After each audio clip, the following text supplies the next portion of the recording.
देखिए, election commission के बारे में लोगों के मन में बहुत शंकाएं हैं। इलेक्शन कमीशन एक न्यूट्रल बॉडी है, एक संवैधानिक संस्था है, लेकिन जिस तरह से बार बार हमको जाकर सभी विपक्षी दलों को जाकर चुनाव आयोग के सामने हाथ जोड़ना पड़ता है, कुछ बातें सामने लानी पड़ती है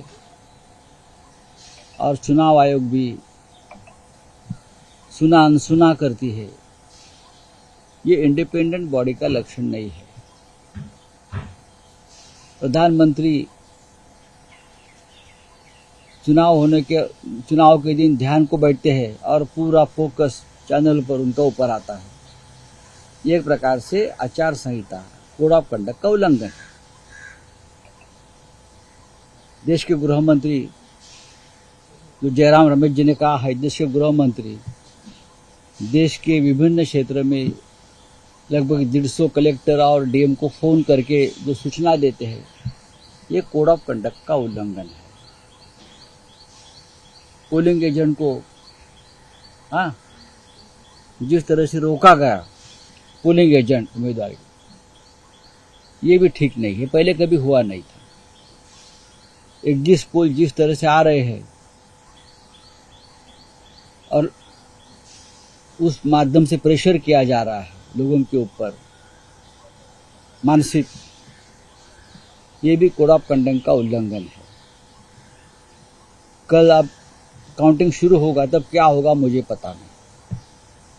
तो हम बार बार ये चुनाव आयोग से कहेंगे कि आप इंडिपेंडेंट, एक कहना पड़ता है इस देश में लोकतंत्र में कि आप इंडिपेंडेंट बॉडी है, आप समझ लीजिए, आप किसी के गुलाम नहीं हो, चाहे बीजेपी हो चाहे और कोई सत्ताधारी पार्टी हो, आप उनके गुलाम नहीं हो, आप इंडिपेंडेंटली काम करो। लेकिन चुनाव आयोग काम नहीं कर रहा। चुनाव आयोग बीजेपी की एक्सटेंडेड ब्रांच, बीजेपी की एक शाखा इस तरह से काम कर रहे, इसलिए इस देश का लोकतंत्र 10 साल में संकट में आया, खतरे में आया।